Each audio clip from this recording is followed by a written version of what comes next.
मुख्यमंत्री दुष्यंत चौटाला ने महेंद्रगढ़ जिले में 7 गांव में जनसभाओं को किया संबोधित। लोकसभा चुनाव की 10-10 सीटों पर तैयार। कनीना खंड के गांव भोजावास में उप मुख्यमंत्री दुष्यंत चौटाला ने लोगों को संबोधित किया। इस मौके पर युवाओं ने बड़ी माला व पगड़ी पहनाकर ग्रामीणों ने उप मुख्यमंत्री का स्वागत किया। ग्राम पंचायत भोजावास ने उप मुख्यमंत्री के सामने महिला कॉलेज भोजावास को ब्लॉक बनाने व खेल स्टेडियम बनाने की मांग रखी। उन्होंने कहा कि फिजिबिलिटी चेक करा ली जाएगी। खेल स्टेडियम की मांग को मंजूर कर दिया। उप मुख्यमंत्री ने कहा कि जेजेपी 90 विधानसभा और 10 लोकसभा क्षेत्र पर चुनाव के लिए तैयार है। बाछोद एयर स्ट्रिप सेंटर देश का इकलौता सेंटर है जहां छात्रों को एडवेंचर स्पोर्ट्स ट्रेनिंग दी जा रही है, जिसमें 58 छात्र पास आउट हो चुके हैं। उन्होंने कहा कि हमारा सपना था कि गांव में शहर के तर्ज पर विकास को वो विकास कार्य भरपूर हो रहे हैं। उन्होंने कहा कि जेजेपी पार्टी 10 लोकसभा सीट में 90 विधानसभा सीटों पर चुनाव की तैयारी कर रही है। यदि जेजेपी और बीजेपी मिलकर चुनाव लड़ती है तो उस पर बैठकर बात की जाएगी।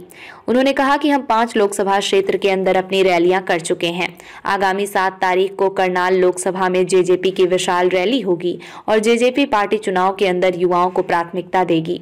पिछली बार भी हमने 52% युवाओं को चुनाव मैदान में उतारा था और अब की बार भी 50% से अधिक युवा उम्मीदवारों को टिकट दी जाएगी।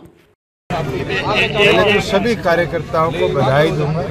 पार्टी का सदस्यता अभियान को बड़ी गंभीरता के साथ सभी साथियों ने आगे ले जाने का काम किया और दिल्ली के अंदर पूरी चौड़ी जो जिम्मेवारी नए सदस्यों को जोड़ने की थी, प्रति एक बूथ पर नए सदस्य भी कार्यकर्ताओं ने जोड़े। लगभग 70% काम बूथ योद्धा का भी कंप्लीट हुआ और बूथ सखी पे भी महिला टीम ने बहुत अच्छा काम किया। मैं तो उम्मीद करता हूँ कि इसी हर्षोल्लास के साथ सभी साथी आगे लोकसभा की तैयारियों में भी जुट जाए और मजबूती के साथ अपने गांव को, अपने बूथ को और ताकत के साथ आगे बढ़ाएं। एक आपका सपना था बाछोद एयर स्ट्रिप के लिए, आप किस दौर में देख रहे हैं? देखिए, बाछोद के अंदर आज के दिन हमारे पास एक फ्लाइंग ट्रेनिंग ऑपरेटर चल रहा है जिसके पास लगभग 78 स्टूडेंट्स हैं। देश का इकलौता एरोस्पोर्ट्स एडवेंचर हब बाछोद बना है जहाँ स्काई डाइविंग जैसी एक्टिविटी निरंतर होती है और साथ के साथ 4 कंपनीज हमारे यहाँ एमआरओ। मुझे लगता है कि जो हवाई पट्टी किसी उपयोग में नहीं थी, आज उसको एक्सपेंशन की डिमांड आ रही है। उसमें नए ऑपरेटर्स आना चाहते हैं कि वो भी एडवेंचर स्पोर्ट्स एक्टिविटी करें। सरकार ने 200 एकड़ के आसपास ई भूमि के माध्यम से भी और पंचायत की जमीन को भी ईयरमार्क किया है और जल्द उसको हम परचेज करके इस एयरपोर्ट की एक्सपेंशन को भी लेके जाएंगे कि यहाँ पर फिर बड़ी हवाई पट्टी के साथ साथ नई एमआरओ एक्टिविटी भी हम करेंगे। गाँव में जा रहे हैं, गाँव के लोग किस तरह की मांग आपसे देखिए, मुझे बड़ी खुशी है कि आज गली नाली से गाँव ऊपर उठा। अभी मैं सलीलपुर गया था, वहाँ मांग यही आई कि हमारी डिजिटल लाइब्रेरी जल्द बनवाई जाए। इस गांव के अंदर यही मांग है कि हमारे यहाँ पर कॉलेज की व्यवस्था बनाई जाए कि जनसंख्या 10,000 क्रॉस करे।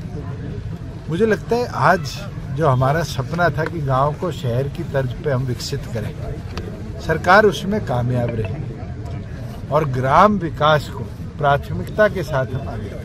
चोरी से आपके पास पीडब्ल्यूडी डिपार्टमेंट है, एनएचआई के साथ मिलकर आपने सड़कों का जाल बनाया है, लेकिन 152D पर एक कट की मांग लंबे समय से लोग मैं आज जाऊंगा, उन लोगों से भी मिलूंगा, क्योंकि वो फिजिबिलिटी गवर्नमेंट ऑफ इंडिया ने देनी। हमारी तरफ से 2 बार डीओ लेटर भी गया हुआ है और यही मेरे समझ में आया कि वो ओडीआर था, एमडीआर भी नहीं था। इसी कारण इनिशियल प्लानिंग में वहाँ पर कट की प्लानिंग नहीं होती। हमने 2 जगह जुलाना के अंदर और आपके अटेली के अंदर ये प्रपोजल गवर्नमेंट ऑफ इंडिया को भेजे हुए। मुझे लगता है कि जल्द मेरी पीडी से भी बात हुई थी, रीजनल ऑफिसर से भी बात हुई थी, जल्द गवर्नमेंट ऑफ इंडिया इस पर निर्णय। आपने कहा लोकसभा चुनाव और विधानसभा चुनाव नजदीक हैं, तो क्या संयुक्त लड़ेंगे, अलग अलग किस तरह से? ये तो दोनों पार्टियां बैठ के फैसला करेंगी। अगर ऐसा मौका आज के दिन हम भी 90 सीटों पर और 10 लोकसभा पर तैयारी करें भारतीय जनता पार्टी और अलायंस जो है ये तो हमेशा बैठकर चर्चा के बाद फाइनल होता है कौन कितनी। अगर तैयारी हो तो तैयार है जेजेपी?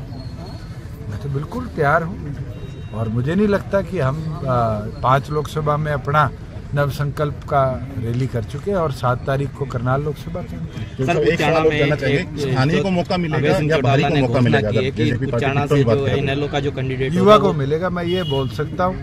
और हमने पिछली बार भी 52% युवाओं को मैदान में उतारा था जब पार्टी बनाई थी, और मैं ये भी मानता हूँ कि इस बार भी हम 50% से ज़्यादा युवाओं को मैदान में उतारेंगे। मुझे लगता है कि युवा शक्ति जो है वो देश के अंदर जितने भी नतीजे आए, आप राजस्थान उठाकर देखो, आज अधिकतम विधायक जो फर्स्ट टाइमर जिनके आए हैं वो बिलो 50 है।